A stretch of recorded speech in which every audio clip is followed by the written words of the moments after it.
pertanyaan Prof. Terkait Dapodik itu kan jadi syarat ya Prof. Apakah harus 3 tahun terakhir masuk di dalam Dapodik atau walaupun baru beberapa bulan lalu punya Dapodik bisa ikut tes? Lalu bagaimana dengan teman-teman honor murni Prof yang tidak termasuk di dalam Dapodik?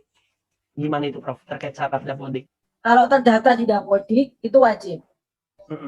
Ya, tetapi rentang waktunya itu kita juga nggak batasi di bulan Desember, tapi terdaftar di Dapodik sampai saat ini, gitu ya, diundur lagi.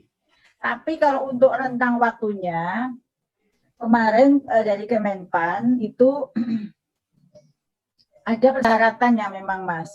Itu mereka yang mengapa ada 3 tahun ya, 3 tahun itu karena ya mereka pengalaman dong mengajar gitu loh. Itu ada di sini ada tulisannya honorer, jadi kategori pendaftar ini yang terbaru ya Mas ya. Honorer negeri dengan sertifikasi atau kualifikasi linear dan tersedia formasi di sekolahnya. Honorer negeri dengan sertifikasi atau kualifikasi linear tidak tersedia formasi di sekolahnya. Kemudian di sini ada tentang 3 tahun. Dan ini juga Prof, kita ke depan ingin agar harus ada di Dapodik ya Mas ya. Harus ada Dapodik ya. Oke. Ya. Nanti Prof izin kalau ada kendala teman-teman baru punya Dapodik tapi tertolak, ternyata itu ada peluang, mohon dibantu ya Prof, kawan-kawan ya. Baik, terima kasih Pak. Nama saya Dodi Puryanto, Bapak Ibu.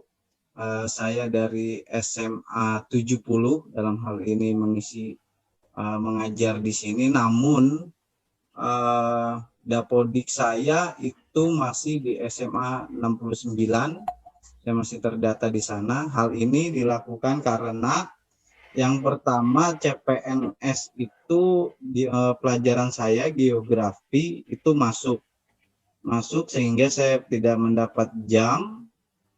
Lalu kebetulan di SMA Negeri 70 Jakarta mengalami kekosongan guru geografi, dan sehingga saya dari Agustus itu mengajar di membantu BDR di SMA 70. Nah, Bapak Ibu seperti itu.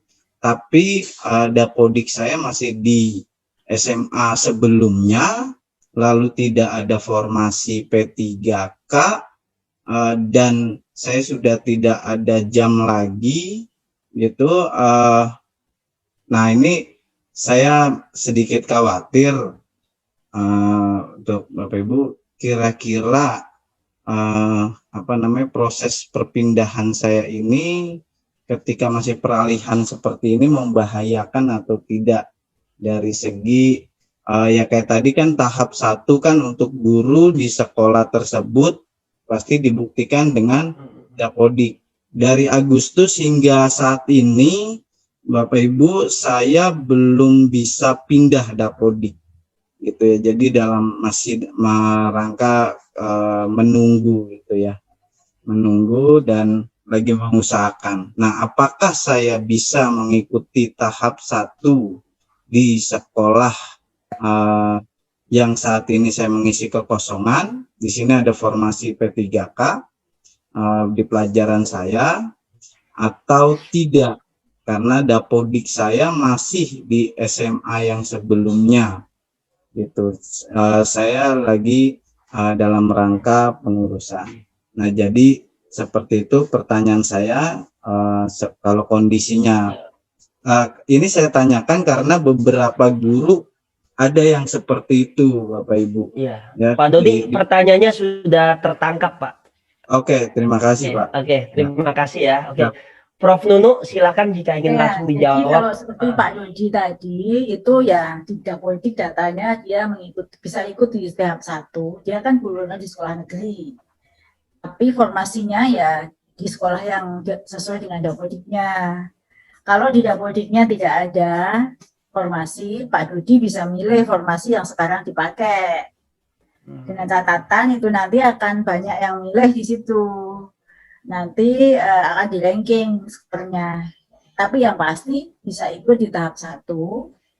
Kalau di sekolahnya data kan kita BKN itu dasarnya adalah data yang ada Kalau misalnya prakteknya itu beda dengan yang terdaftar di Dapodik mana, yang diikuti adalah data.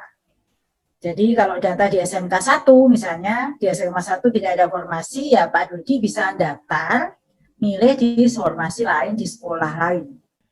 Ya. Maksudnya, ya Mas? Ya. Iya.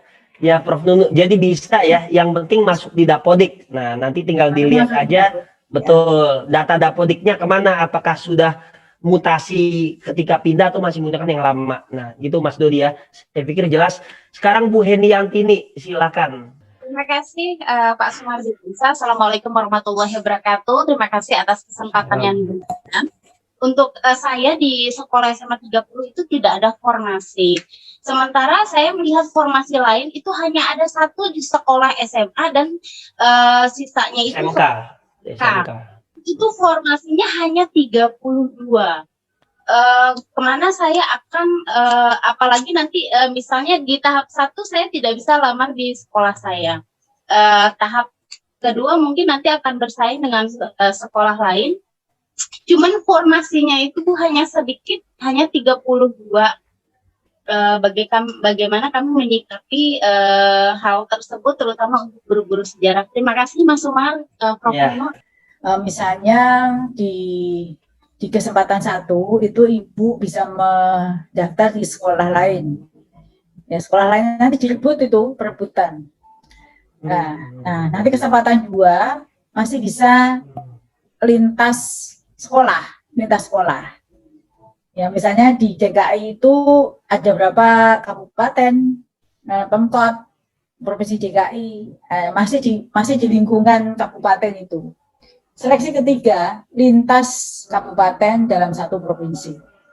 Jadi ada kesempatan Bu, kalau misalnya di kesempatan 1, 2 tidak berhasil, kesempatan ketiga itu bahkan boleh lintas kabupaten dalam satu provinsi.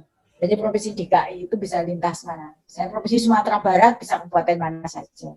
Itu kebijakan terakhir kemarin untuk memberi kesempatan pada orang-orang yang hebat itu untuk mengisi daerah lain yang memang ternyata tidak diajukan formasinya.